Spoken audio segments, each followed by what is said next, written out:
Low Elo is made possible thanks to the generous support of listeners just like you. For more information, visit lowelo.com. Devious stares in my direction, Mama, this surely is a dream. You know what? It is. You're listening to the only New Buzzard podcast that can easily kill everyone. You're listening to Low Elo.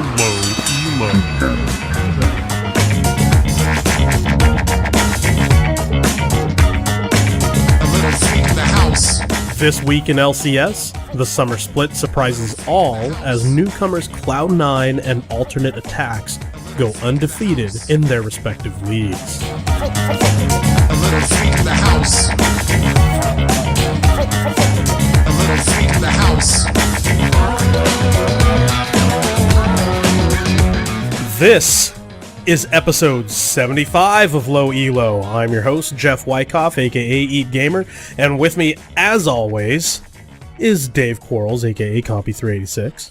Ooh, yeah! 75, man. Do we qualify? Can we eat like the seniors' breakfast at IHOP now? Well, I think that happened at like 60 or 60. When do you get senior discounts these days? Didn't they up the age for like AARP? I don't know. Why do I even know these things? Why are we even concerned by these things? Yeah, someone send Low Elo an AARP ticket, a form or something like that. You fill out a form. Because I think we qualify at this point. I'm doing great. I've got my tea Earl Grey hot and ready to go. Someone's been watching some Star Trek The Next Generation. Yep. Thought you were. We've also got with us today Shay Berland, a.k.a. Darkski, and Christian Feltz, a.k.a. What are we calling him these days? Oh, no, his in-game name never changes. It's all your base. 1, 2, 3. What are you these days, Christian? Well, he changes I am an entity floating in the vast nothingness of space. Yeah, the co-host formerly known as Christian. I actually like that. We'll just go with that. Christian, you should make that your Twitter. Yeah, you should make that your Twitter, Christian. The co-host formerly known as Christian. Can I fit all that after an @ sign? Well, there's only one way to find out. Dude, you better snatch that up. One of our listeners is going to do it. The co-host formerly... Hold on. The co-host formerly... You're not really typing. No. Yeah, no, you're just pounding on the keyboard. Come on now. I'm typing, but, well, I'm not typing what I'm supposed to be typing. This week is Shut Up and Play the answer to all of our problems? The LCS Summer Split reveals some interesting insights into winning games, and we talk about how we seek to complement our teammates at Champion Select. But first, Cloud9 Hype Train has pulled into the station. Who's on board? Woo! I went up to that hype station and I brought a ticket for that hype train. Oh my god. Cloud9. All aboard the Cloud9 Hype Train. I mean, if TSM weren't my boys, and, much love to my boys, I'd have new favorites. No, I like that Cloud9 is doing so well because when TSM beats them in the third game of the final match, it's going to be even better. You can't have a David without a Goliath. TSM is just going to... They'll fall out. Don't worry. It'll be done. No way. No, they're gonna lose at Worlds, but they'll make it. Right, exactly. They'll lose out first round of Worlds, but they're gonna top NA. Yeah, man. We've got Curse is gonna make a comeback. Don't worry. Not only do we have faith in the organization, but we have realistic expectations for their long-term performance. Not to derail the conversation so quickly in here. You see that train analogy? Hype train derailed. Yeah, exactly. But we often get both accused of and then, berated for being, or criticized for being such blatant TSM fanboys. I think it's actually important to remind people that we never claim to be, nor do we ever, espouse ourselves as a, esports reporting group or anything like that. I mean, does anyone here see themselves as, an esports expert? Oh, I'm glad it's quiet. Yes, of I course. don't think I qualify since I can never remember the names of all the teams that are playing right now. Also, who's Cloud9? Okay, I'm glad we got that out of the way. I mean, Well, Christian is clearly not on the hype train. It's too late. Yeah, It's already left the station, man. I'm not on the hype train. I'm tied and being dragged miles and miles on a rickety rope. No, think of us more like that. Don't they have like a Walking Dead talk show? is what? Yeah, they have What? a Walking Dead talk show. It's called Talking Dead. And they get like That's the brilliant. stars of the show to come on and they talk about the latest episode. It shows right after it. My sister-in-law loves it. Yeah, I don't have You know, cable. Yeah, well, we're more like that. We're like the guys sitting around talking about after the stuff we watched and, you know, Yeah, I mean, we're not ESPN. Yeah, we're not ESPN. We're like, well, no, we are ESPN. We're those guys that come on afterwards who don't actually know anything about sports. When they bring on like the guy, like end of basketball playoffs or whatever they do for basketball, and they bring in like, this guy plays baseball professionally, and this guy was a commentator for basketball for 3 years in the 1970s. And, they bring in a bunch of guys that get along real well and they talk about what they saw. And it's fun. And maybe they've got some insights. But we're not experts. If you want experts, go somewhere else. If you want intelligible information that you can actually use, then you might be in the right place. Maybe. Anyways, I would think we should answer that question for Christian, because he really is the guy who's like just sort of following along and like, yeah, Cloud9. It's like, yeah, I know those guys. Just give me a second while I catch up on everything that's been happening in the last 4 weeks. Okay, basically, Christian. Okay, this is Cloud9 are the people that are going to go to Worlds. Okay. Okay. TSM will come second. It's fine. Okay. Well, I No suppose way, that man. means that means TSM still technically goes to Worlds, isn't it? Like the top two, Yeah. we and have then two the people slots. that won All Stars get 3 or something. Yes. Yep. So Korea gets 3. So TSM and Cloud9 are going to go to Worlds, and then Cloud9 will win it. TSM will lose. No, Cloud9 will get the farthest. No. we'll get the farthest, and we'll watch another Asia versus Asia Worlds final match. KT Rolster A versus KT. Wait, no, who won? Who won OGN? KT Rolster. Yeah. Wow, I watched OGN too, and I can't remember who won. It's the team that had home on it. Anyway, Yeah, crickets. I just derailed my own train of thought. It's hard to get a quality stream for them out here. I can't be bothered with that. I just watch the replays whenever they come up. But okay, so Cloud9, North American LCS. These guys came in. They're a new addition to the league, a new addition to LCS after qualifying a few weeks ago. And they swept. They went 5-0, beating out everyone they were up against, clearly. But the thing about them, and I think this is the reason why there's a hype train around them, is that they played like pros. Right? Oh yeah, Yeah. they knew what they were doing and they executed their plan. Yeah. I mean, well, all throughout last season, the new teams, what were their weaknesses? Either they have one of two, if not both. Couldn't finish games. And the other? Didn't know how to play from behind. Yeah. Yep. There you go. They didn't know how to play from behind, and they couldn't finish when they had an advantage. What did Cloud9 do this entire summer split? They played well from behind, and they knew how to take advantage of their lead. I wouldn't say the entire summer split. Okay, well, Week It's one. it's Like the week one of first the week. summer split. sorry. I don't think we're quite that precognitive.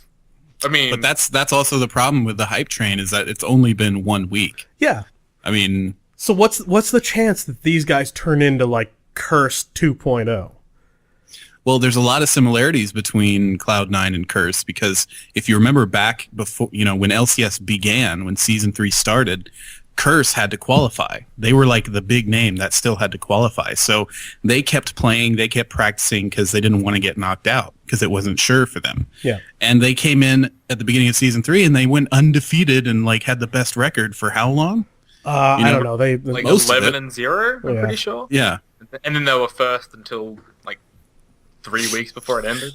And then they just kind of fell off. But I predict Cloud9 is going to do pretty much the same thing. And it's that Rocky 3 effect. While Rocky's doing interviews and he's on TV, Mr. T is in that gym, doing sit-ups and stuff. Mm-hmm. So do you think they're going to fall off, though? Oh, yeah. I mean, Yeah. first of all, it's too early to tell. Week 1, we have a lot of weird statistics. They won their first game and rode their momentum. We know they can win from behind. We know they can maintain their lead. But what about like long-term morale? If they're playing another 4, they played 5 games this week. Yeah, what happens if they get crushed? What happens when they get crushed? Exactly. That's really hard for teams to bounce back from. Yeah, Well, but the they, simple thing for that is they just never get crushed. there you go. Yeah, You never have to deal with it if it never happens. It's Yeah. going to happen, man. It's going to happen. no way, man. I never have to get rejected by girls if I just don't talk to them. Exactly. Done and done. Never listen to us. I had a point here that I was going to be making, but I completely forgot. One of the big things that I wanted to bring up, actually, that you guys had brought up to me, and then I made it a point to bring it up, is Medios. Oh, yeah. 27.5 to 1 KDA, right? I mean, we don't normally talk much about KDAs. We don't think it's what you should be aiming for, but it's pretty impressive. It's another Considering product of the... all he did was tower dive. Yeah, yeah. Well, the reason I wanted to bring him up is because he's their jungler. Yeah, but What's he played jungler? Zac. So, like, half of his deaths didn't count because he used his passive. Yeah, exactly. I mean, hey, if the announcer doesn't say it, it doesn't count. Yeah. Well, it's And just he more of played a sign 3 games as Zac and 2 games as Nasus. I mean, those are hard to kill people. They are very hard to kill people, but to be fair, nobody should be letting anyone play Zac right now. Yeah. Zac is stupid. I mean, he's busted, right? As a jungler, yeah. I mean, just the ability to, like, in a coordinated team, the ability to jump, like, from Purple's Tribush to the River Bush and then wait for his next jump, Because people quit warding there. Yeah. You remember back in the day, that bush was always warded. No, people figured out you can ward Tribush and Dragon and, be safe from 90% of ganks. So, I don't know. Yeah, unfortunately, 100% of ganks are Zac. Yep. So, no, Zac is really dangerous, but Medios performed really well playing 2 champions that are, well, beefy as heck. But they also haven't been, Zac has been popular and he got bans at Worlds, but we're just now starting to see his heyday in professional play. Well, and another thing is the other teams have not been, it was impossible for them to prepare for Cloud9. Well, because they weren't preparing. They weren't preparing, but even if they had been, how do you prepare for a team you never played before? Yeah. Now they can have targeted bans. People know their play style and will come up with a plan to sort of counteract it. So now that their play style has been figured out, it's going to be harder for them to maintain, the speed on the hype train. Yeah, that is one big factor for LCS is that the moment you start playing, everyone gets to start studying and countering you. Yeah, I mean, that's why it happened to Curse. The longer it goes, the harder it gets to keep winning. Yeah, people figure you out. But the thing is that the way that Cloud9 is playing, there's not a lot that's gimmicky about it. They're really they're showing really strong fundamental decision making. That's their power. They prioritize the objectives, but not too much, and they communicate, and they make good decisions. Yeah. They're not their relying on closest- some crazy push strat or anything Well, like I that. mean, and Curse didn't do anything gimmicky really either at the beginning, but one of their toughest game was against TSM. Mm-hmm. because they almost threw it. They decided to push the Nexus, trying to blow it up, and TSM just came back and like wiped them. That if they had, a team with more experience might have fallen back there, but they ended up winning the game anyway. So, doesn't really matter. Yeah. Well, Cloud9 hype train, people. Get on board or be left at the station. I don't know. I really want to stay away from making predictions, but since that's kind of our thing, I'm putting them third place in LCS. I don't think they're going to Worlds. Yeah. I think that they get countered early. They get countered hard. I think TSM puts their game face on, goes first or second, and that either probably Curse will pick it up big time after the sorry end of their last season or of the first half of the season, and try to make up games and actually start practicing again. That's where I think that things are going to end up. But another thing too is you can't ever count out Dignitas. Well, I because can't. if but they I catch that still roller think, coaster on the way up, at the right time. But anyway. Well, they could. But now that I think we've all agreed that CLG at this point, until they show some sort of change, they've sort of fallen to a fourth place team. Yeah. I think that you get to move Curse up, and I think you move Dignitas down. Mm-hmm. So while Cloud9 presents an interesting disruption there, and I'm not sure where they fit, if you didn't have Cloud9, I would be putting TSM at the top, and then I'd be putting Curse, Dignitas, CLG in that order. But we'll see. Yeah. It's only week 1. Yeah. There's many weeks to go. Right. All right, so moving on. There was an interesting thread that started up over the weekend, I think it was. Somebody had observed that the chat rooms had died on one of the European servers, which, it happens. But the effect being people couldn't communicate in pre-game chat in solo queue. Couldn't say what they wanted to ban or what they got to pick or what lane they were going to be in or anything like that, right? And it made things better. Surprise! Everyone had to pick in order and fill in the gaps and choose. And the report was that people were having more fun with their games, that, everything was flowing better, that there were no hurt feelings on the outset of the game because because nobody could say anything. Yeah, it's really interesting. It's like I had the same experience with turning off all chat. Which you did recently. You actually turned it off, right? I turned it back on. It had been off for months, and and I forget that I turned it off. So I'm just like, what are people talking about? All this rage and stuff. I don't see that at all. It's just I'm having a pleasant little gaming experience because I couldn't see their chat. Mm-hmm. But yeah, it's really funny that taking away the main method of communication really makes the game more enjoyable for everyone. Mm-hmm. I don't know. It's like giving a baby a knife or something. Wait a minute. I may have missed. It away. I'm not sure if I get this one. You're going to have to spell this analogy out. Is this some kind of Texan analogy? Yeah. You give a baby a knife, it eats for a week. What? It's just a...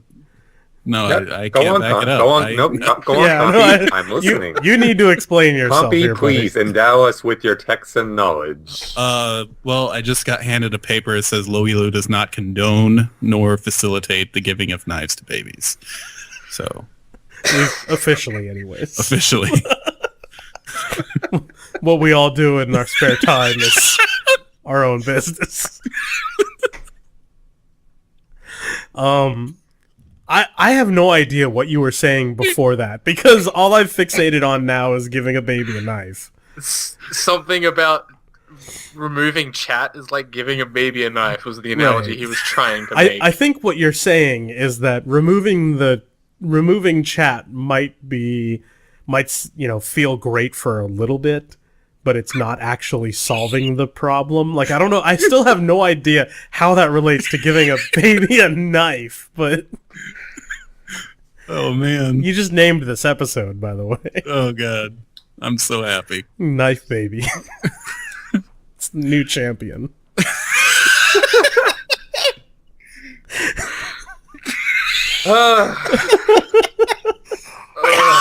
Okay.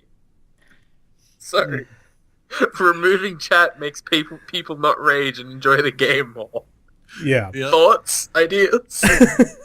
Well, all right. Yeah, it does. Riot ran the same experiment just, like a month before Worlds last year. They did a patch and suddenly everybody's all chat was turned off, and they actually found out that, wow, that really cuts down on the negativity in the game, because a lot of people who mouth off to the other team just don't bother to turn it back on. Yeah, it was falling on deaf ears and everyone was happier for it. Yeah, no, everyone was cool with it. The thing is, and the reason I think we haven't heard a whole lot from limiting chat since then, is that it doesn't actually fix anything. Do we agree on that? That not allowing people to communicate doesn't really fix the problem? Wait, I have an analogy for this. Oh, It's great. like taking It's like giving a steer a rocket pack. It's like Advil, man. Advil doesn't make the headache go away. No, It's it still makes my there. headache go away. You just don't feel it. Yeah. But that's the part of the headache that was you better care than your baby and a knife analogy. Yeah, Sure. seriously. Anything was better than the baby in the mythology. I think we can all agree on that. Sure. but Advil makes the headache go away. Yeah, but it's still there. Out of sight, out of mind. You're treating the symptom, not the problem. There you go. All right. So, but that's what it is. We're treating the symptom and not the actual issue, and it could even lead to issues in the future where people just troll each other in, actual game impacting fashion rather than just chatting to them. Yeah. Take away intentional the feeds, chat stuff from like the that. trolls. What are they going to do? They have to troll somehow. Find new ways to troll. So it might cut down on a certain type of negativity, but it could increase other more impactful types of negativity. I mean, we don't have anything to prove that off of, but it's just what you do is you want to influence the behavior so that people make conscious choices to be better people. Not Still say the best way limit to their do that ability to have, is- to exhibit behavior. Every time you reported, a picture of Riot Light just pops up in your client frowning at you. And you're just like, oh man, It's wagging his I finger, done shaking bad. his head. And if you get reported multiple times, he stays in your client frowning at you. Just on top of it. Like the box where the video is just replaced by Riot Light. And Yeah. every champion's splash art is just Riot Light frowning at you. And he becomes your background on your desktop. Hey, hackers can do anything, right? Yeah, man. No, I don't think I'm going to endorse the Riot Light idea. That would be funny.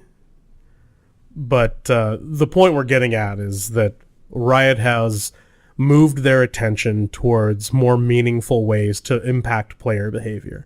There was that article not too long ago that where Riot where someone had interviewed Light and his team and looked at a lot of their work, and what was it that they found that just changing the color on the tips at the beginning of the game impacts the way that those tips are acted upon.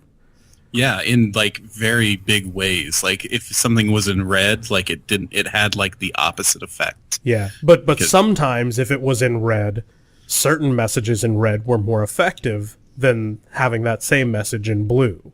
Yeah. It's a really interesting article. Yeah.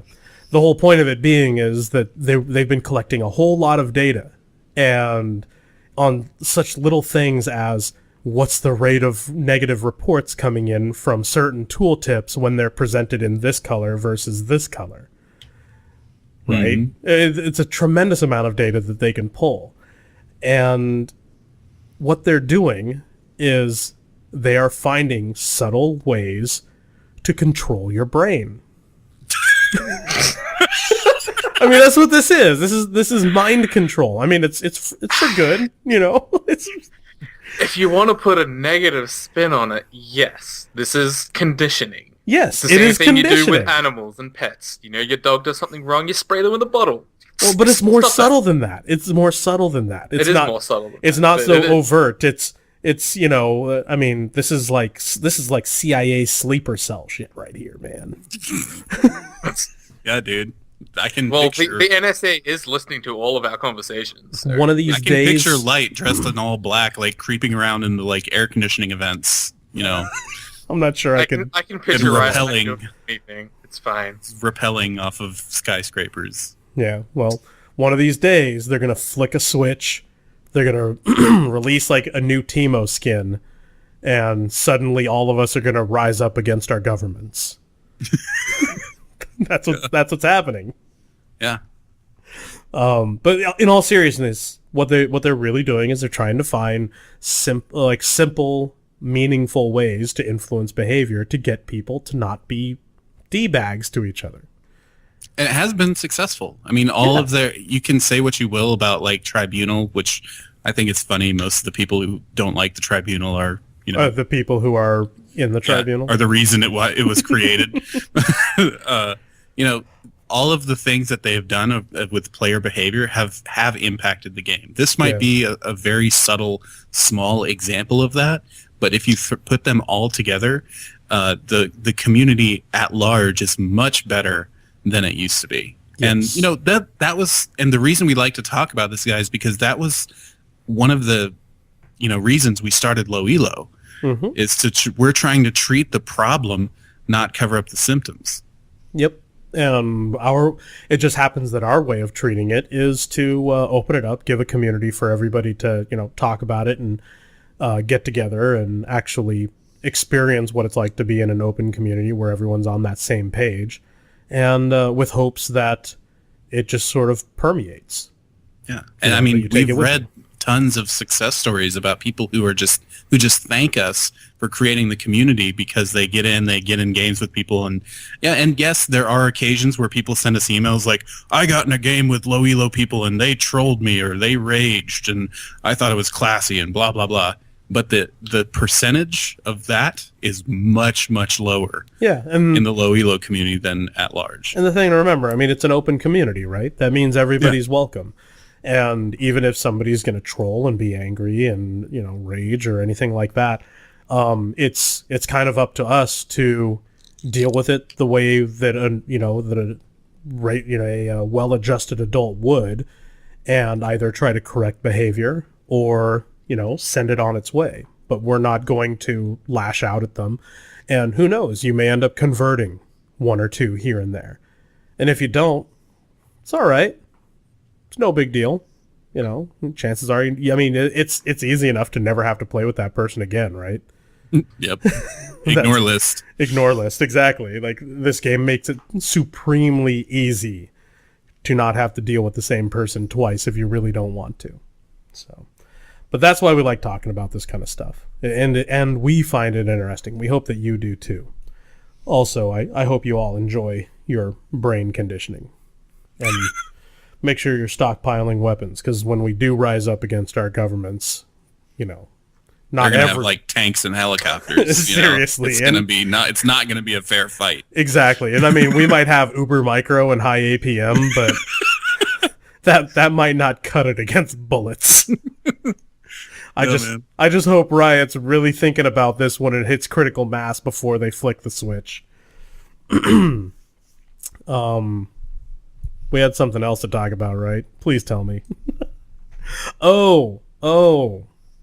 So going back to the LCS topics, we've put emphasis in the past, or de-emphasized, I should say, in the past, the importance of things like first blood on winning a game, or getting first tower, things like that. Well, some interesting stats came out of LCS that highlighted what really impacts the win rate, what really impacts someone winning a game, or at least what indicates who the winner will be.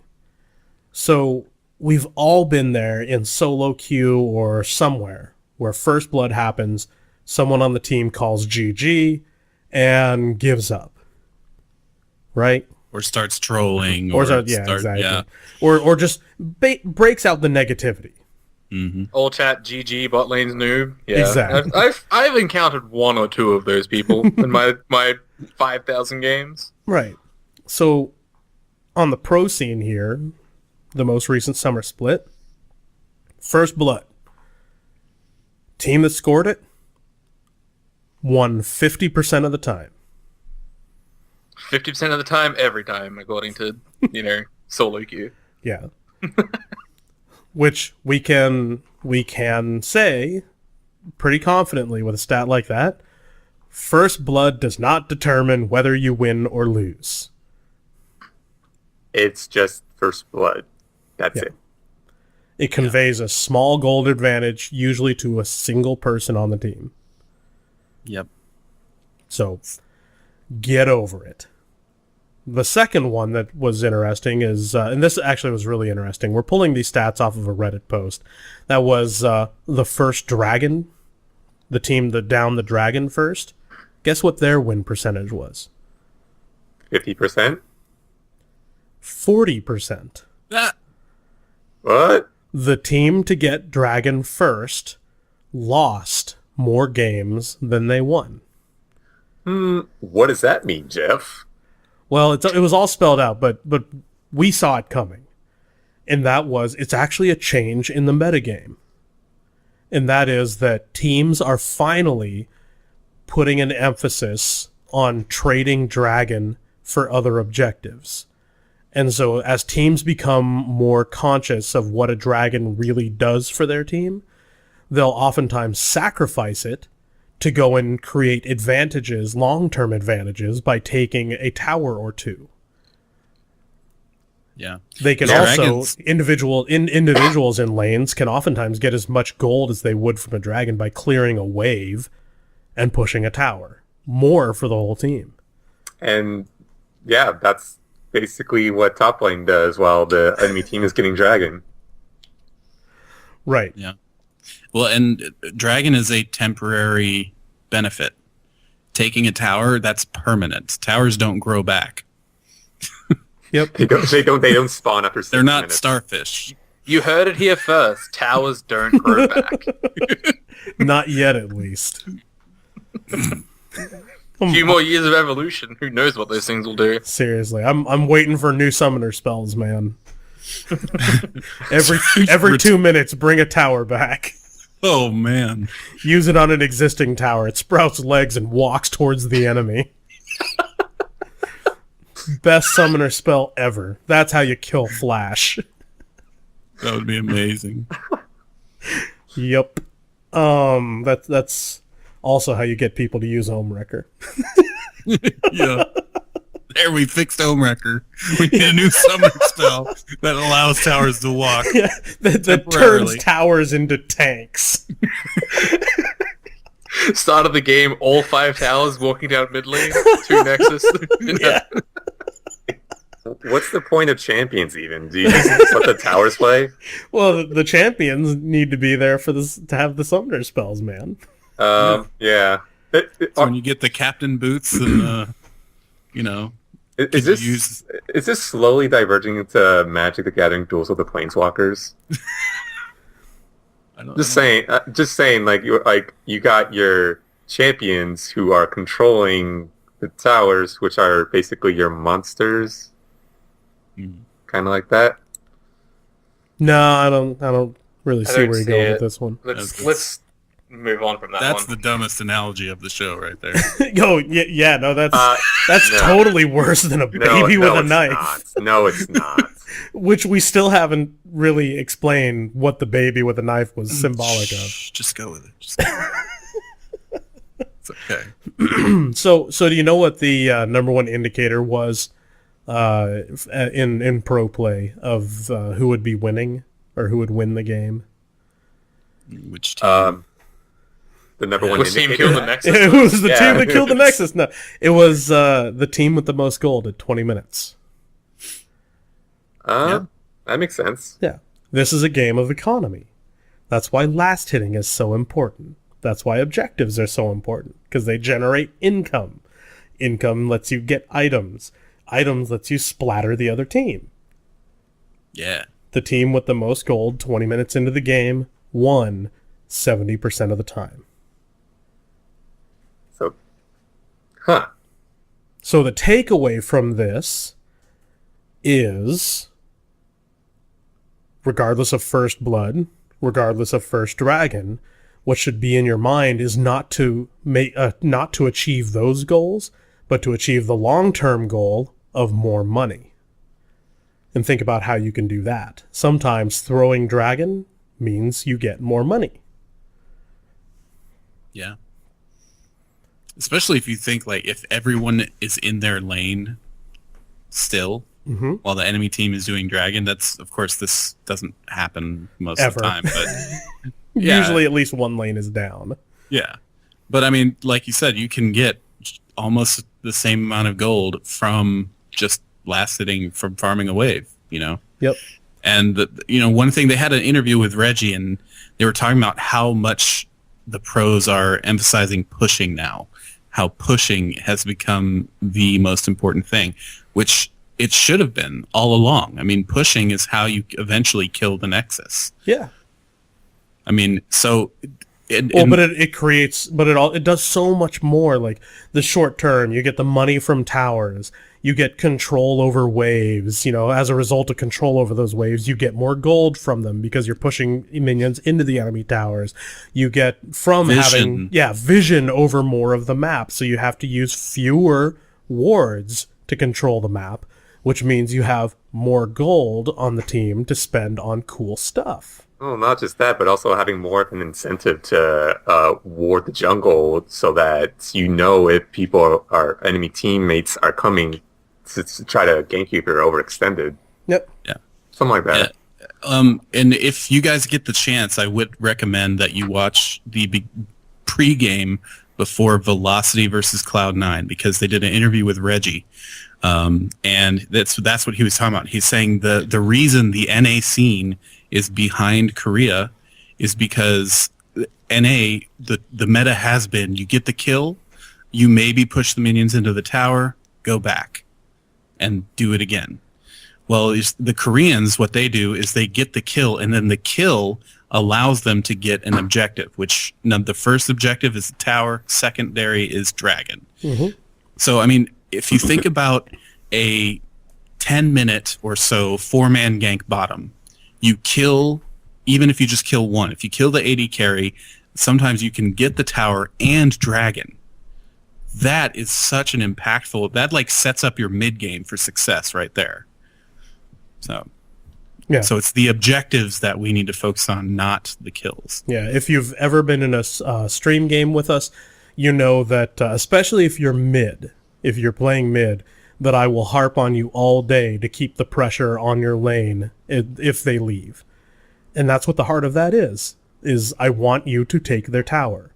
I want you to give them an incentive to come back to your lane, first off, so that they're not off creating opportunities elsewhere on the map. But if they're trying to create opportunities and you're not going to be able to participate in them, you should be pushing an objective.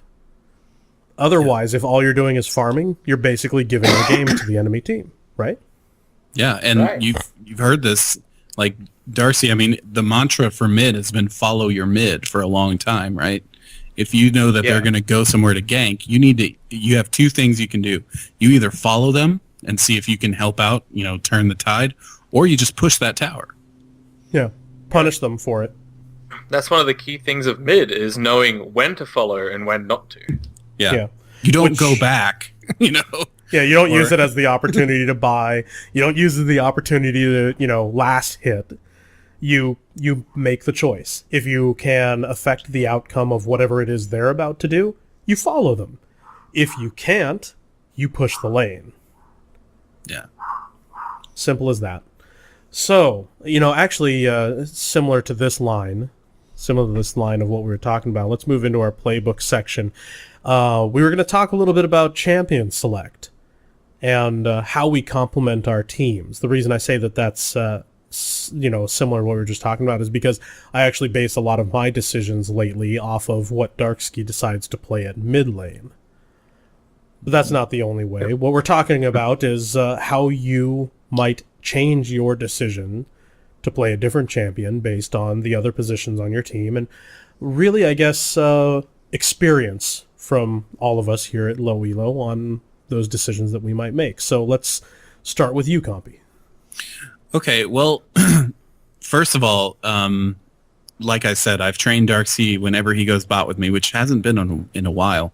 But usually, when it's either Darkseid or Christian. When Christian or Darkseid they're going bot with me, they pick off of me. Most of the time in solo queue, it'd be like, oh, what support should I pick to complement this guy? No, I pick, and then they pick off of me. But what we're talking about is team-wide. If you've got a lot of synergy, for example, talk about my favorite, Leona.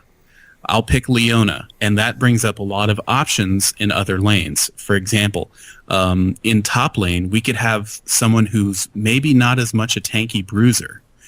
We've had success with like a Swain top or a Nidalee top, like an AP Nidalee. Someone without that kind of CC that usually top lanes have. Now, if I was going to play a Janna, something that would be very important would be take advantage of the disengage that Janna provides.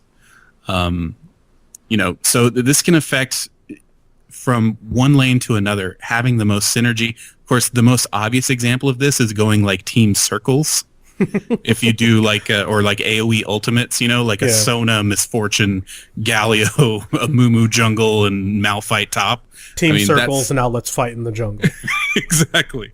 I mean, that's the most extreme example, but picking your champion based on your other picks can help increase your win percentage, and it goes for every single lane in the jungle. Yeah, but we've also, you've probably, some of you, if you've been with us for a while, you might be saying, well, but you guys said that I should pick the champions that I'm most comfortable with, or that I have the most fun with.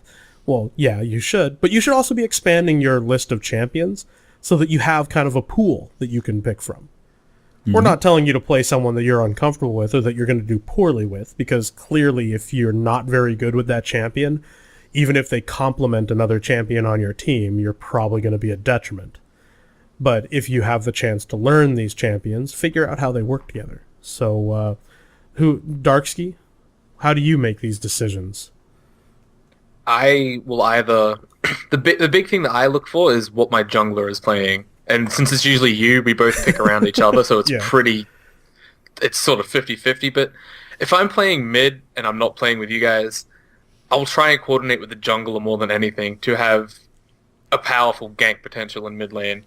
If my jungler is going someone like a Warwick, like you do a lot, then it's so easy to set up a kill in mid lane. So you can go something like a Lux, or I've been playing a lot of Lee Sin lately, which is really good with a Warwick. Oh man, you just end up picking like one person with CC, and you know that you have like 3 seconds straight of CC to go off of when he ganks.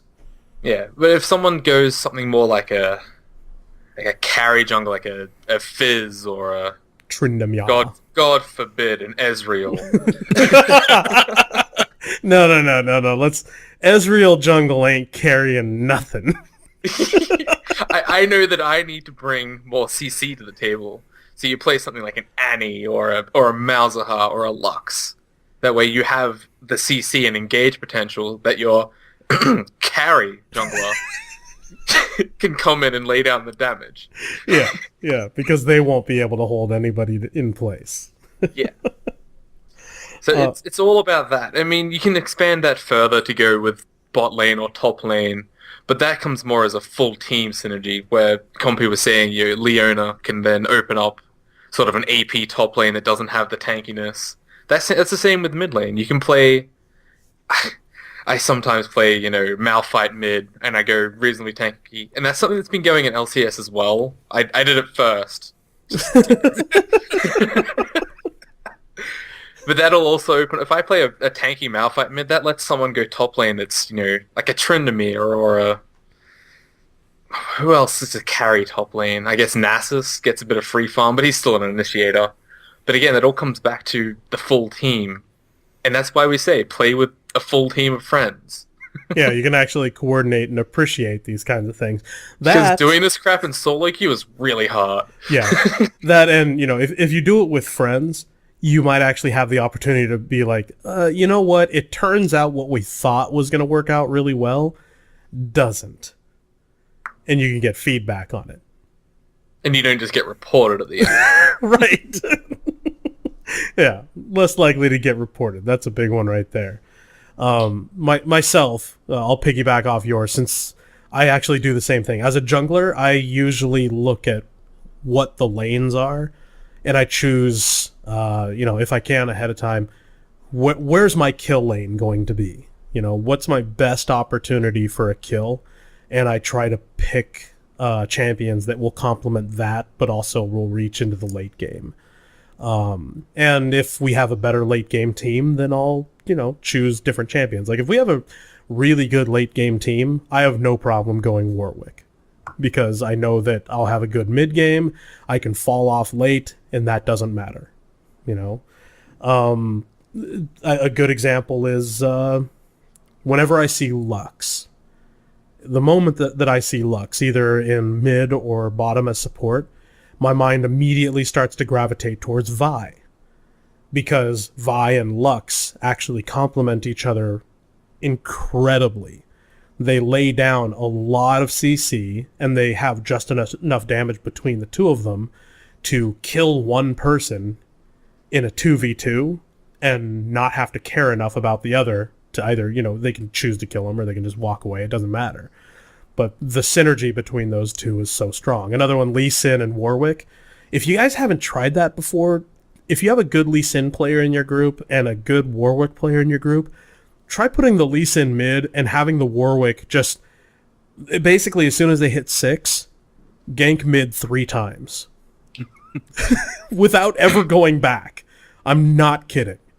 Gank mid, kill them, go do a circle through your jungle, your ult will be up again in that time, gank mid again as soon as they come back to lane, and then do it a 3rd time. The 4th time, they're going to be in a different lane. I'm going to officially put on the record that I disapprove of any recommendations to play Lee Sin in any manner. I hate him so much. Compy's just mad because I've been playing so much Lee Sin lately. I am mad. Dude, Lee Sin is like, Let's face it, it has been I will go on the record and say Lee Sin is a stupid champion. Yeah.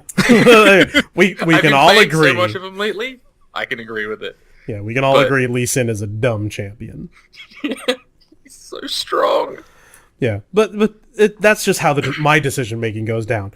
Compy decides that he's got a bug in him, wants to play Leona mid, Fizz. If you've got a Cassidon mid, well, then your options are endless right there. You just need a little bit of CC because his burst potential is so freaking high. You can pick anybody. You can pick Sejuani. You can pick Maokai. You can pick Warwick. As long you as don't have even need the CC. bit. You just corral them towards Cassidon. Yeah. You just need to hold them in place long enough for him to actually be able to teleport in and, do the last 75% of their health. Yeah, but you did the most work. Right, you did the most work. This is also a great way. If you look at these synergies, you can make bad champions good. And I say bad champions from the perspective of people saying that, certain champions aren't playable. It's just not the case.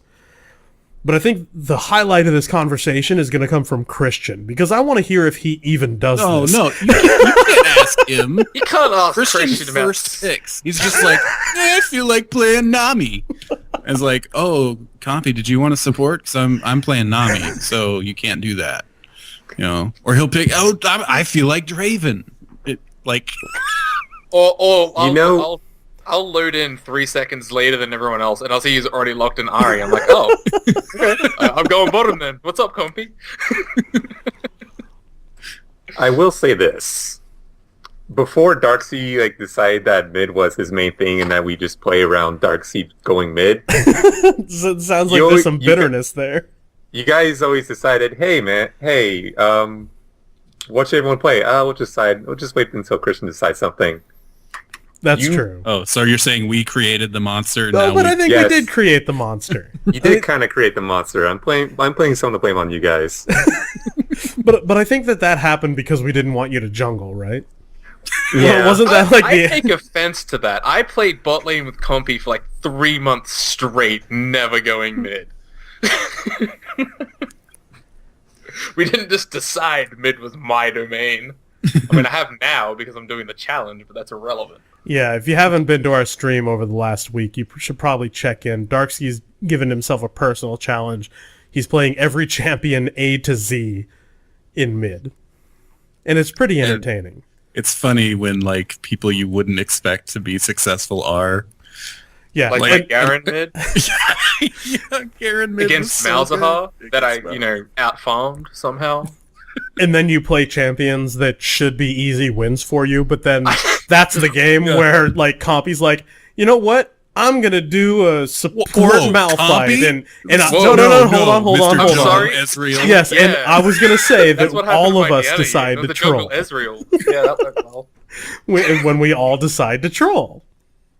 No, okay. Now it moved from copy to everyone. All right. Hey. Garrett supports Singed. Oh, that was awful. That's true. That was pretty bad. I'm pretty sure that Stretch did something really stupid top during one of these games also. Well, it's because we see all the fun Darksea's having with his Exactly, A to Z. and we all decide we want to do something stupid. That's what I said. If you guys want to do something stupid, I'll do something solid. It's fine. I don't want to be doing Garen mid with support Trundle. That sounds amazing. Next sound game, pretty John. God, So I I'm don't know where waiting this until conversation went. I'm waiting until Darksea's done with his to start mine. That's all I'm Oh, saying. okay. Is that what you're up to? Yeah. So what are you gonna do? A to Z in support role or something? Heck yeah. Oh wow. Aatrox support, dude. I don't think I've got the stomach to do an A to Z jungle. That sounds horrible. You should totally do it. No, I really shouldn't. I'm gonna do it. Yeah. All right. Well, that's our logic, and a little bit of how we make the considerations on who we're going to play. If we decide at all that we're going to compliment the other people on our team, we don't always do it. No. Sometimes we're just I want to play this. Yeah. But if we're trying to win, then we'll do it. Another thing, too, is it's really kind of the next level of fun. League of Legends is set up to be a game of, small discoveries. You buy this champion because they look cool, and then you're like, wow, this is my champion. I love it.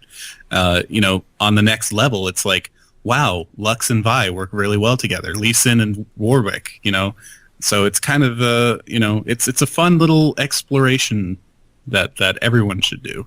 Yeah, I think we need to commission a Lee Sin and Warwick holding hands and skipping through a flower garden or something like that from Rin, because that combination works far too well. Why do I can almost see it? Yeah, I can see it too. I don't even have to hold close on. my eyes. Hold on. What color are the flowers? I got pink and yellow. That's exact. I was gonna say pink. I got yellow. It's the color of the blood of their fallen enemies. Pink and yellow. No, fair enough. Pink and yellow. All right, let's move on to last week's game. Now, you guys asked people to come up with a summer activity list. Is that what happened while I was at E3? Oh, Yes. I need to skip that. We got okay, here's our one. We got 3 responses. Here's one. Dr. Mundo, the only thing on his list is whatever me want. Okay, that's funny. There you go. That's our winner. Done. Move on.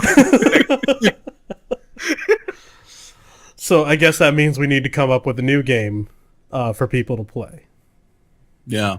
Or a Q-tip. You know what? Here, I want to throw this one out there. I think we should do a Q-tip for Aatrox. Sure. And here's why. People have told me that he's a good jungler.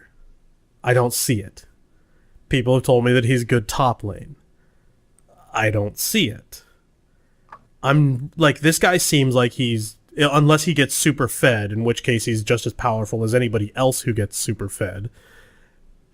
I'm not really seeing the strength in this guy. So, and I'm kind of getting the divided feeling from people as well, because seems like there's two camps that, like, some people are like, oh, Aatrox is so good and so powerful, and other people are like, he's so bad.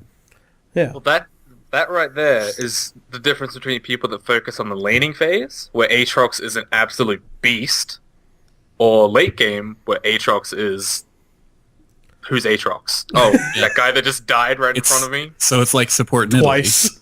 Support Nidalee laning is amazing. But, yeah, after that. All right. Yeah, he falls off super hard. So then the Q-tip is send in and tell us how you beat Aatrox in the laning phase, or how you carry into the late game. Yeah. Send your best Q-tip, remember to keep it brief, to team@lowelo.com. The very best one, we'll read it on the air and say congratulations and stuff like that. Make you famous. Onward to email. Do we have any email picked out? We do. Hooray. Right. First one comes from Battleship without the A, so it's Battleship. Battleship. Yeah. Which we played with on stream. Cool guy. He says, I'm a rather quiet person and do not tend to make many friends online. I do, however, have a set of friends in real life that are extremely involved in gaming, just not League of Legends. Sad. Mm-hmm. I continue suggesting that they play it, but they have been slow to start playing. I never hear a straight no, but I do not hear anything else either. How would you advise me to try and introduce people I actually know to League of Legends? So hold them down and shove it down their throat. Don't do that. Yeah, probably not to do that. I think I should preface anything with League of Legends isn't for everybody. Yeah, no, it might be one of the most popular games, but it's still a very small percentage of actual gamers playing League of Legends. Yeah.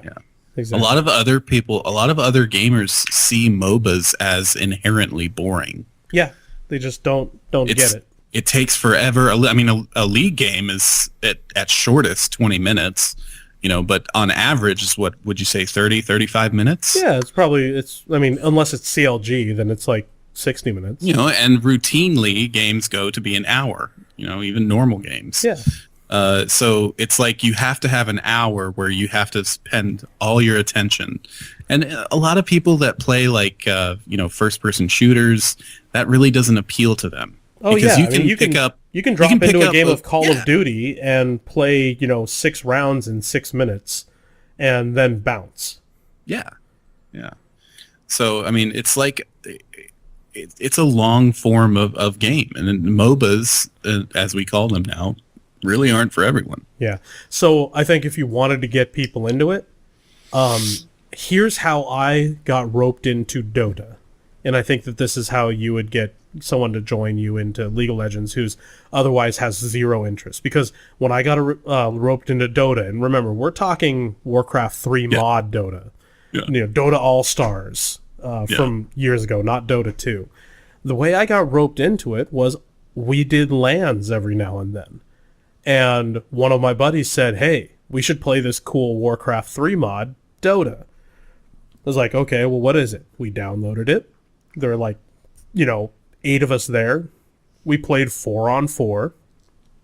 And it was a blast. Now you've got good bots that you can play against. Mm-hmm. You could, if you run a LAN, you could get 3 buddies together and go and play a bot game. Sign them up with accounts, play a couple of bot games with them, and see if they're interested. I think Man, that's I how you remember get when somebody. lands Right? were a thing people did. People still do it, man. People still do it. QuakeCon. QuakeCon is coming up here at the beginning of August In Dallas. in Dallas, right? There's actually, it seems, a 50% chance that I'm actually going to be going. But they have like a 2,800 seat LAN. Yeah, man. Is it BYOC or? Yes, it's the BYOC. Yeah. That's bring your own computer for the uninitiated. But one, if you aren't doing LAN parties with in real life friends, try it out. It's actually like a good time. You know, It is a blast. It's totally nerdy, and it'll definitely up your nerd cred some, having done a few LANs. But it is so much fun. You go buy a couple jumbo bags of Cheetos, a gigantic can of carnival cheese, like what, 4 24-pack cubes of Mountain Dew, and you just play from like 5 p.m. till 5 p.m. Yeah, I 5 think a.m. that. You mean? No, till 5 p.m. No, Oh, 5 yeah. p.m. to 5 p.m. Yeah, and I think that kind of comes from. I know we have a lot of listeners who are in college, and that makes up the majority of League player base. Because in a like a dorm room setting, you know, you're gonna have people around you. You know, that's. I started playing. You know, I believe Counter-Strike. I never got that much into Counter-Strike, but I played it a lot. Everyone did. I mean, it was the game back then, and that was still a the lot of game. people playing it. Well, yeah, but you know, and that was it. It was in a bunch of dudes in the dorm. Mm-hmm. You know, hey, you playing Counter-Strike? Let's play Counter-Strike. So, yeah, do a LAN party. Yeah. Best advice we've given all week. It's a good thing we only do this once a week, huh? All right. We have another email from With a Bandana. Ooh, I have a bandana. Oh, wait. Hold on. Problem. What's that? I copy-pasted the same email. Oh, look at you. Please stand okay, by. this was a question. This was a very technical difficulties. Okay, this is from With a Bandana. And he has a question. Hey guys, this will be short. As a jungler, how much and where should I ward? And is a Sightstone a good investment? That's a very subjective question. Yeah, and it depends heavily on what the rest of your team is doing and up to. And who you are, and you know. Yeah, here's the cop-out question. If your jungle Lee Sin, yes. If you're Lee Sin, yes. It's not even a question of where should I ward. It's yes, you should ward. just everywhere. And get a Sightstone because it'll always be good. To be a little more in depth, you want a ward where there are no wards. Yeah. Sage words. Ward where there are no wards. They're like, here's how I drop wards. As I guess the low elo jungler, here's how I'll drop wards, and here's how I decide whether I want to buy wards. When I go back, I check what my extra money is going to be, and I check what the rest of my team has in inventory. When I notice that I've gone back and I have room for 2 wards, and my bottom lane is running low, but they're still effectively in lane, there's no reason for them to leave anytime soon, I'll pick up 2 wards, and I'll head bottom and drop one into their tri-bush or into the river, wherever they happen to need it, because they're short. And it extends their laning phase. Mm-hmm. If I notice that mid is getting ganked a whole lot, especially if it's from, like Maokai coming in from the top jungle, something like that, I'll go and I'll drop a ward into their into the approach to try and give them a little bit of security so that I don't have to babysit them. And I have a follow-up for that, Jeff. Have you? Well, I know the answer to the first one, but what about? Because I remember some junglers picking up pink wards to set up their own ganks. Yeah.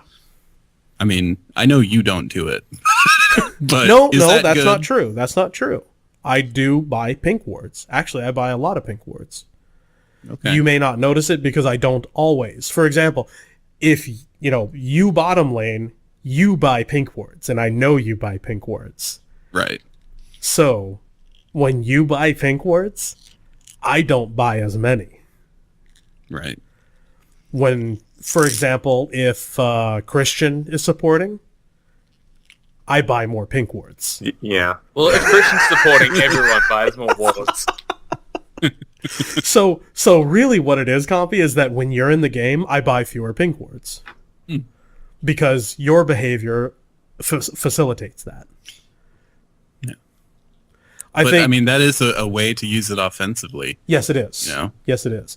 And if you notice that your ganks are getting shut down before they even happen because people are moving out of range, then it's time to buy pink wards. Yeah.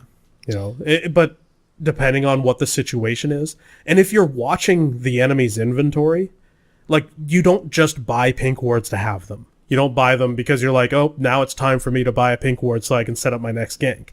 If you've been watching the enemy's inventory and you notice that they're not, like, if their mid laner isn't buying wards, why would you buy a pink ward to set up a gank mid? You just wouldn't do it. If that in combination with your bottom lane and they are buying pink wards, or they're at least keeping you informed of where everything is, you'd have no reason to buy a pink ward.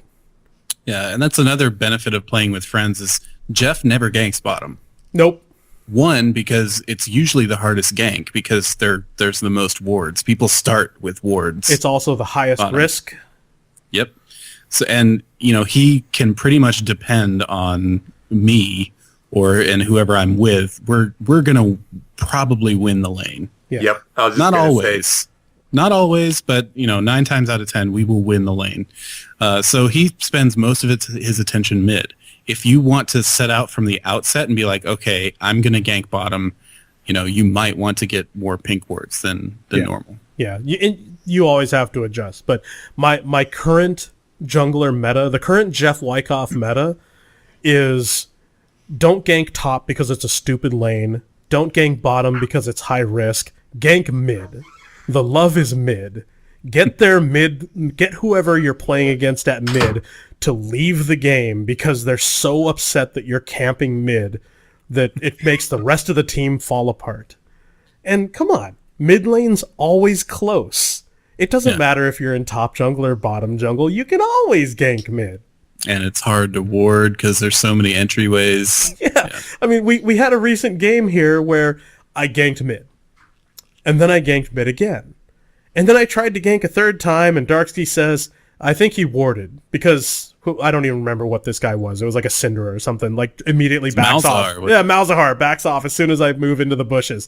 I'm like, oh, well, that's a shame. I loop around his bush, come out right next to his tower, and gank him from there. It's the greatest thing ever. I mean, next thing we knew, he was top lane. It's beautiful. Yeah. The Jeff Wyckoff jungle meta says, don't gank other lanes. Yeah. I'm joking, of course, but... All right, we got last one from G3 Good. All right. Says, a few friends and myself were playing Are you sure that's not G3 Pigo? Yes. You're sure? Because I'm pretty sure that G3 P... whatever Good. it is, be good. Threep Good. Is that the character from the pirate game from Lucas? Maybe. I want this guy to like tweet to us or something to tell us how we're supposed to say his name, because I think he's making a Star Wars. You think it's G3P Good? Yeah, something like that. I think he's lampooning Star Wars. Okay. Yeah. I don't think that. He says, a few friends and myself were playing a game and we had to face a proxy singed. We won the game by continuing to kill him, but it really was a marathon of a game. Very boring and frustrating. We queued up again and faced the exact same team with the proxy singed. By 20 minutes, we were still winning, but pretty fed up with it. So we surrendered to play another game. What are some things you guys do when facing a proxy singed, and how do you not become frustrated by it? Well, first of all, the whole proxy singed, that's not proxy singed, that's just singed. You don't need to say proxy singed. It's like saying, cold ice cream, or I don't know. But that's Singe. That's what he does. But And yeah, the way you deal with it, ignore him. ignore him. Singed. That's really hard to say. Singed is get really angry if you ignore them. Like some of them so unbelievably angry because they think it's hilarious to ignore you. So if you run by, if he's running at you, you run away. You ignore him. Don't try to kill him. Singes love when you try to kill them. So just don't. I seem to remember a game, I think it was Stretch Top Lane, where he was on Pantheon or something, and he was farming behind the Singe's tower, and Singed was farming behind his tower. Yeah. And neither jungler was bothering to gank either of them. Like, they did this for, 6 straight waves. Yeah. Yeah. Just go, if he's, just go do the same thing. Yeah. I got nothing for you, man. Singed is really only frustrating if you let him be frustrating. Yeah. Yeah, just remember, if he's behind your tower, all of his minions are getting to your tower. You can take every single one for free. Yeah, exactly. And just, if it comes time, set up the gank.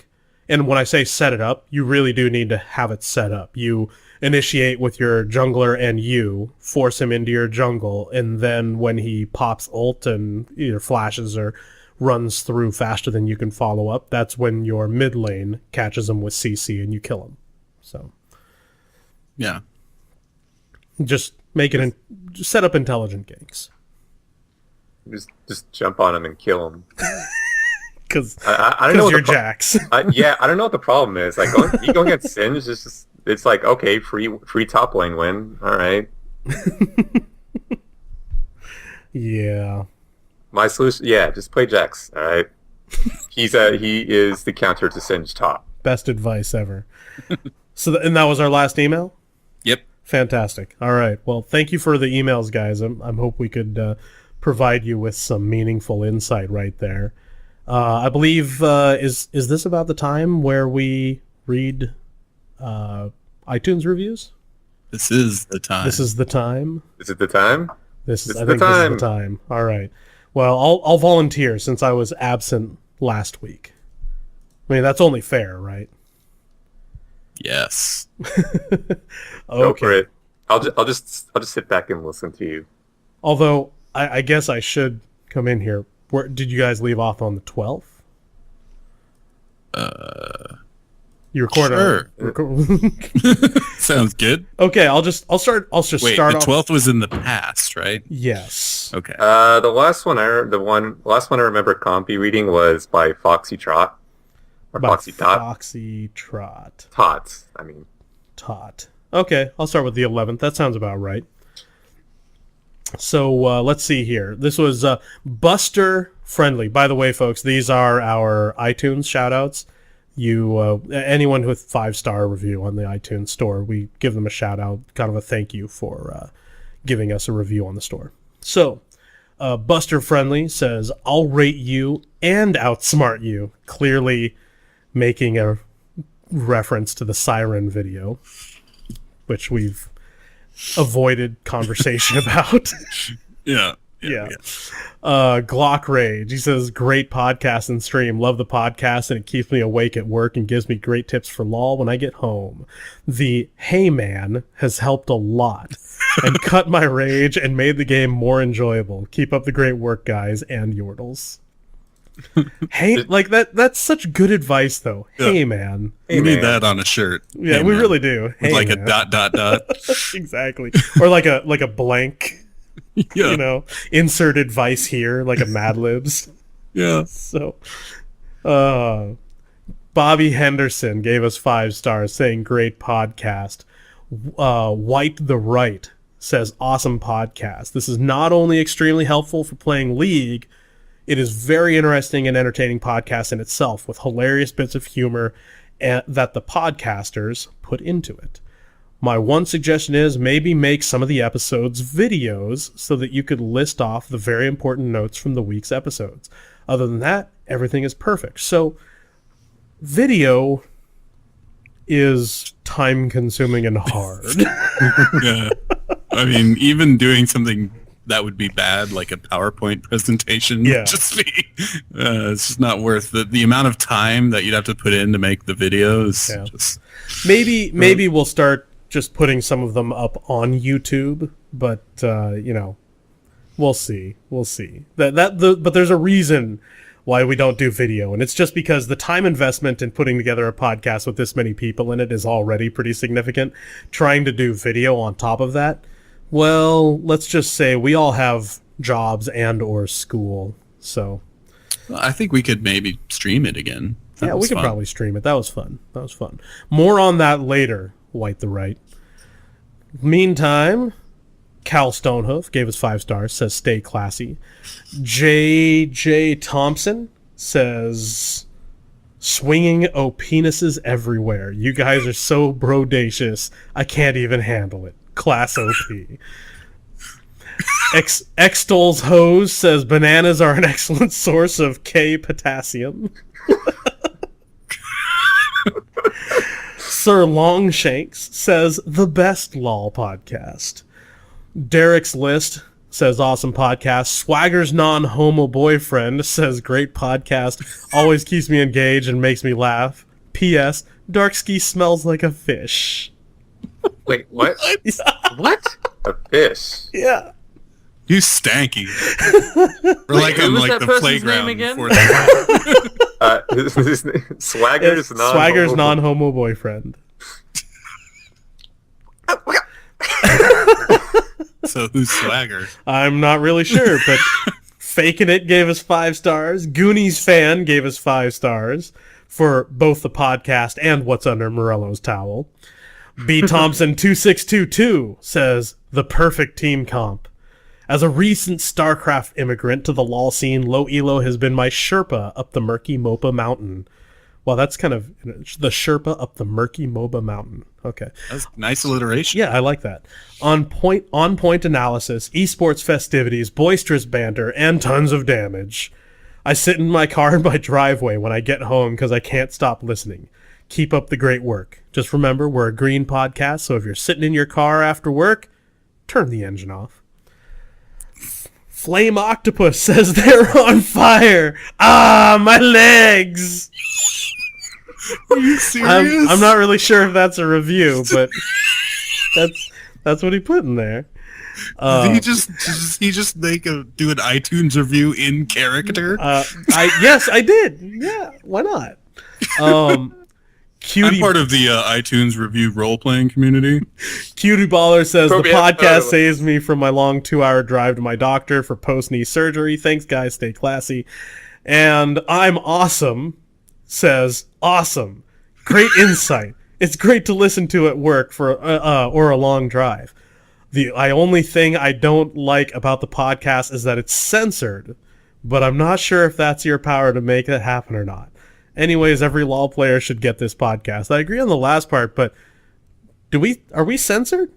No. We don't need to be censored. Yeah, Yes. we censor sometimes. Yeah, But every now and then we will censor ourselves, but that's because we one of our goals from the very outset, a little insight into Lowelo's planning, is we wanted to keep it classy. We wanted to be a podcast that you could listen to in your car with your kids.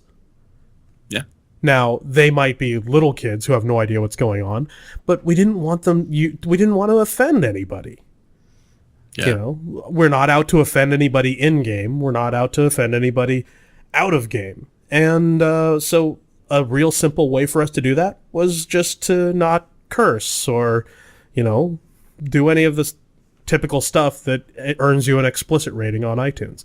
And every now and then we do let something slip and, an F-bomb drops. So what do? We beep it. And that's part of the trick, guys. Anyone can be funny if you just, curse a lot. Yeah. But you're only funny for so long. Yeah. They like you for your cursing, not for your personality. We're not some shock humor podcasts. All right, go. I'd like to see that. You know what? We should do a late night version of Low Elo where we advertise ourselves as the Howard Stern of the Low Elo community. You wanna take off that skirt? You wanna sit on that amplifier over there? Give you $100 if you just go play that champion over there, play that support Lux, go bottom lane for me. Yeah, I'll tell you what. How about $200 if you play Nami mid? Yeah, there you go. I'm not playing Nami mid. Is what? Well, that's funny. That's weird. Yeah, you're weird. You don't know who Howard Stern is? You know what a shock jock is, right? Yeah. Okay. Like he's like our current modern day shock jock. So. Oh, okay. Oh, 10 years ago. Yeah, for like 10 years. Live in the U.S. again? He's an international institution. He has like a satellite channel. Yeah, he's on. I don't have a Sirius TV. now. No, like Sirius Radio. He doesn't own a satellite either. Like we don't get satellites in Australia. Why would you listen to the radio from a satellite with a satellite? You know. Oh boy. Well, that's all of them. That's all of our 5-star reviews. Thank you very much, guys. We're actually at this moment at 649 reviews on the US iTunes store. Oh man. I know. Isn't that awesome? That's cool. It's very cool. Almost 10 per episode. Almost. Which is really impressive considering, it took time to like get started even, stuff like that. Yeah. I don't know. Do you think I should go and read like one review from like the Canada store? I almost said Canada store. Is that weird? I mean, we gotta give it to the people who aren't in the U.S. some love. Come on. Well, I mean, we don't have to if you have it ready. Okay. There's one new there's a new 5-star in Canada. It's Kicky Face. He says, "This show kicks right past my balls and right into my face. Where I come from, that's a good thing." Canada. And people wonder why we stick to the U.S. Dude, stuff gets crazy as soon as we go outside the U.S. Like, I don't even know what just happened. Oh man, Where did we just go? Yeah, I had a joke for LCS too when we were talking about balls, like how the shoutcasters did not just crack up when they're like balls pushing, from balls the Cloud9 top laner. Yeah, I think that they probably had to put a lot of work into that. Well, they would have had days of rehearsal beforehand where they got all of that laughter out. I guarantee you, if you heard those rehearsal tapes. I mean, it was balls is really big right now. You know what? They probably rehearsed that. Balls just really rubbed it in his face. Oh, come on now. Come on. This is in this almost the same breath as me talking about how we wanted to be classy and Yeah, but see, we can just cut Compy out entirely. Yeah. Just done. No Compy. It is true. No, I got one. If Balls was the AD carry and he went Blue Ezreal, would he be called Blue Balls? All right. Well, yeah. Keep it classy. It's too early for me to on that bombshell.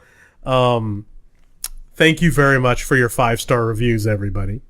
If you would like to send us a review and you happen to be in another country other than the United States, let us know via email. We'd be happy to give you a shout out on the show, and every now and then we'll venture into the Canada zone or Australia or something like that and see just what's going on in those crazy parts of the world.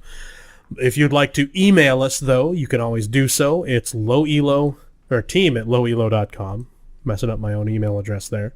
You can find us on the internet at www.lowelo.com. Get all of our show notes, all the streams that we do, and our forums, everything like that. You can find us in-game, all one word, the LOWELO chat room.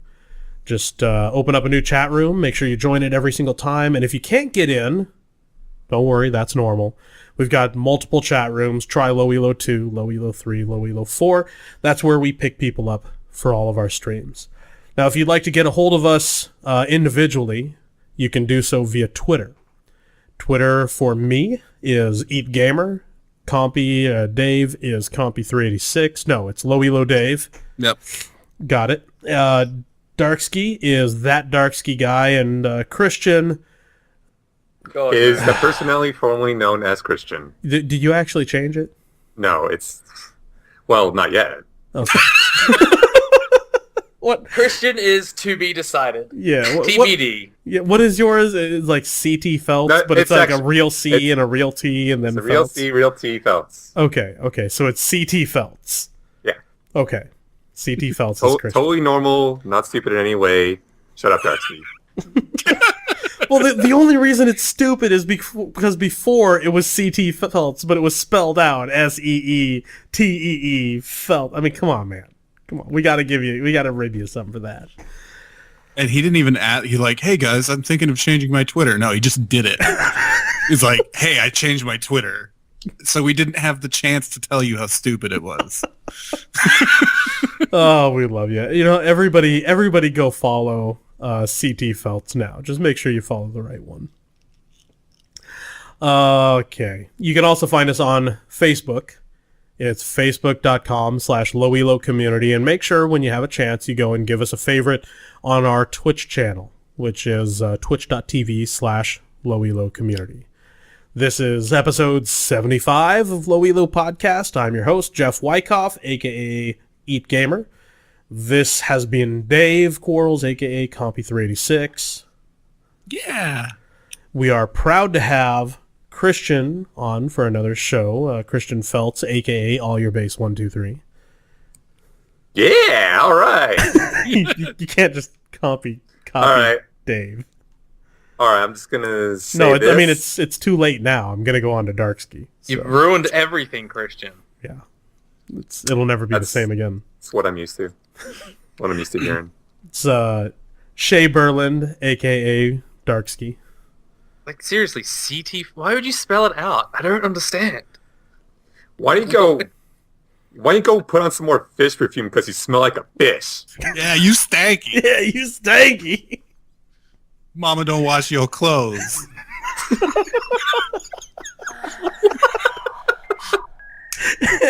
And on that bombshell, thank you for listening. Have a wonderful evening, afternoon, morning, wherever you are.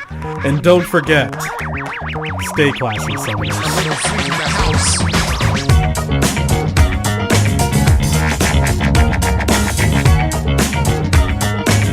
little freak in the house. A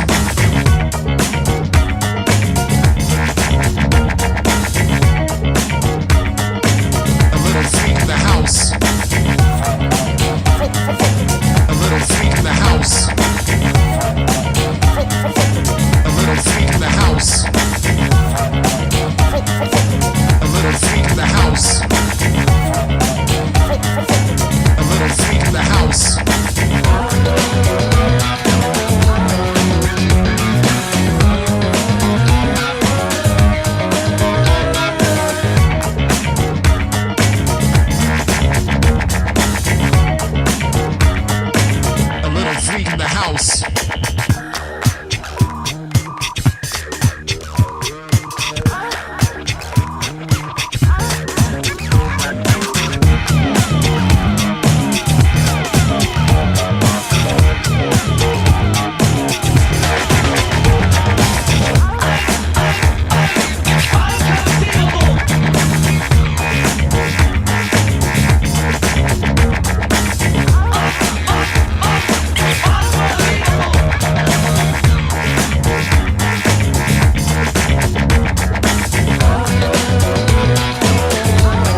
Why is someone telling you that you smell like a fish? I don't know.